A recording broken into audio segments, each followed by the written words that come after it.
श्री रामचरितमानस बालकांड अध्याय की चौपाइयाँ हिंदी अर्थ के साथ। सती जी का दक्ष के यहाँ यज्ञ में जाना। सती बिलो के व्योम विमाना, जात चले सुंदर विधि नाना। सुर सुंदरी करई कल गाना, सुनत श्रवण छूट ही मुनि ध्याना। अर्थात सती जी ने देखा अनेकों प्रकार के सुंदर विमान आकाश में चले जा रहे हैं। देव सुंदरियां मधुर गान कर रही हैं, जिन्हें सुनकर मुनियों का ध्यान छूट जाता है। पूछे तव शिव कयो बखानी, पीता जगन सुनी कछु हरसानी। जो महे सुमोही आय सुदेही, कछु दीन जाई रहो मिस एही। अर्थात सती जी ने विमानों में देवताओं के जाने का कारण पूछा। तब शिव जी ने सब बातें बतलाईं। पिता के यज्ञ की बात सुनकर सती कुछ प्रसन्न हुई और सोचने लगी कि यदि महादेव जी मुझे आज्ञा दें तो इसी बहाने कुछ दिन पिता के घर जाकर रहूं। पति परित्याग हृदय दुख भारी, कही न निज अपराध विचारी। बोली सती मनोहर बानी, भय संकोच प्रेम रस सानी। अर्थात क्योंकि उनके हृदय में पति द्वारा त्यागी जाने का बड़ा भारी दुख था, पर अपना अपराध समझकर वे कुछ कहती न थी। आखिर सती जी भय संकोच और प्रेम रस में सनी हुई मनोहर वाणी से बोली। दोहा। पिता भवन ओत सब परम, जो प्रभु आयसु होई। तो मैं जाऊं कृपायतन, सादर देखन सोई। सियावर राम जय जय राम। अर्थात हे प्रभु, मेरे पिता के घर बहुत बड़ा उत्सव है। यदि आपकी आज्ञा हो तो हे कृपाधाम, मैं आदर सहित उसे देखने जाऊं। कहे हो निक मोरे हु मन भावा, यह अनुचित नहीं नेवत पठावा।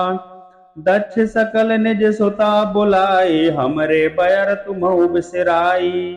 अर्थात शिव जी ने कहा, तुमने बात तो अच्छी कही, यह मेरे मन को पसंद आई है, पर उन्होंने न्योता नहीं भेजा, यह अनुचित है। दक्ष ने अपनी सब लड़कियों को बुलाया है, किंतु हमारे बैर के कारण उन्होंने तुमको भी बुला दिया। ब्रह्म सभा हम सन दुख माना, ते ही ते अजहु करई अपमाना। जो बिनु बोले जाहु भवानी, रही न सीलू स्नेहु न कानी।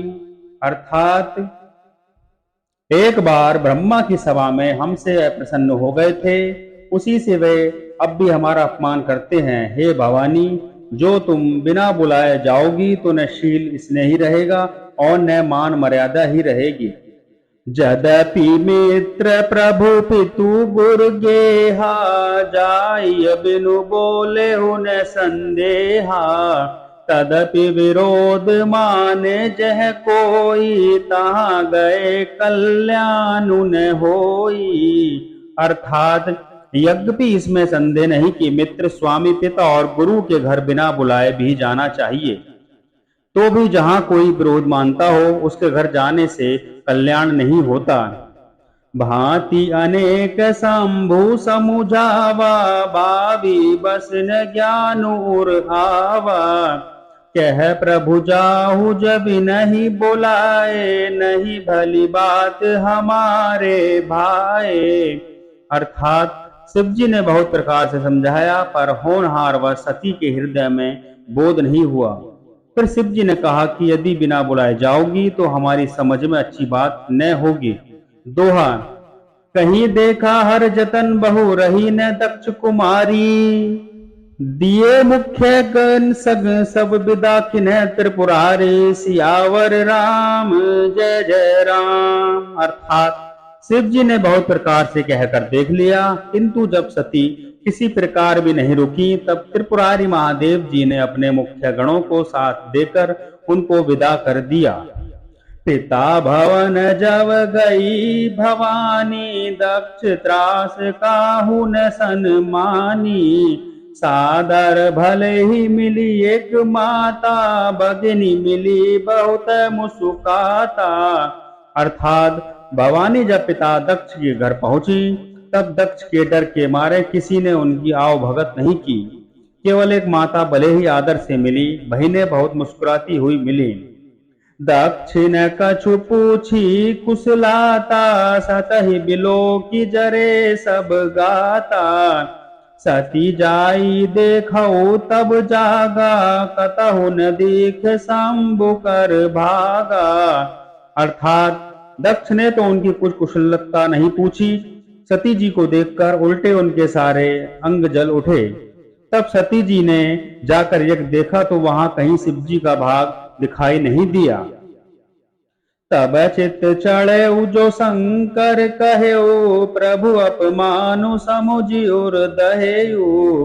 पाछिल दुख न हृदय अस व्यापा, जस यह भयऊ महापरितापा। अर्थात तब शिव जी ने जो कहा था वह उनकी समझ में आया। स्वामी का अपमान समझकर सती का हृदय जल उठा। पिछला पति प्रतिज्ञा का दुख उनके हृदय में उतना ही व्याप्त था जितना महान दुख इस समय हुआ। जगति जग दारुण दुख नाना, सब ते कठिन जाति अपमाना। समुझि जो सतई भयऊ अति क्रोधा, बहुविधि जननी कीन प्रबोधा। अर्थात यज्ञ जगत में अनेक प्रकार के दारुण दुख हैं, तथापि जाति अपमान सबसे बढ़कर कठिन है। यह समझकर सती जी को बड़ा क्रोध आया। माता ने उन्हें बहुत प्रकार से समझाया बुझाया। दोहा। शिव अपमानु न जाई सही, हृदय न होई प्रबोध। सकल सवई हटि हट की तब बोली, बचन सक्रोध। सियावर राम जय जय राम। अर्थात परंतु उसने शिव जी का अपमान सहा नहीं गया, इससे उनके हृदय में कुछ भी प्रबोध नहीं हुआ। तब वे सारी सभा को हठ पूर्वक डांट कर क्रोध भरे वचन बोली। सुनहु सभासद सकल मुनिंदा, कही सुनि जिन्ह शंकर निंदा। सो फलु तुरत लहब सब काहू, भली बाती पछताब पिताहू। अर्थात हे सभासदों और सब मुनीश्वरों सुनो, जिन लोगों ने यहाँ शिव जी की निंदा की या सुनी है उन सबको उसका फल तुरंत ही मिलेगा और मेरे पिता दक्ष भी भली बाती पछताएंगे। संत शंभु श्रीपति अपवादा, सुनिए जहाँ तह असी मर्यादा। काटिय जासु जीव जो बसाई, श्रवण मोदिन त चलिए पराई। अर्थात जहाँ संत शिव जी और लक्ष्मीपति विष्णु भगवान की निंदा सुनी जाए वहां ऐसी मर्यादा है कि यदि अपना वश चले तो उसकी जीभ काट ले और नहीं तो कान मूंद कर वहां से भाग जाएं। जगदात्मा महेशु पुरारी, जनक जगत सबके हितकारी। पिता मंदमति निंदत तेहि, दक्ष शुक्र संभव यह देहि। अर्थात त्रिपुर दैत्य को मारने वाले भगवान महेश्वर संपूर्ण जगत की आत्मा हैं। वे जगत पिता हैं और सबका हित करने वाले हैं। मेरा मंद बुद्धि पिता उनकी निंदा करता है और मेरा यह शरीर दक्ष के ही वीर से उत्पन्न है। तजी हऊ तुरत देते ही हेतु, उर्धरि चंद्र मौलि ब्रस केतु। अस कही जोग अग्नि तनु जारा, भयउ सकल मक हाहाकारा। अर्थात इसलिए चंद्रमा को ललाट पर धारण करने वाले वृष केतु शिव जी को हृदय में धारण करके मैं इस शरीर को तुरंत ही त्याग दूंगी। ऐसा कहकर सती जी ने योग अग्नि में अपना शरीर भस्म कर डाला। सारी यज्ञशाला में हाहाकार मच गया।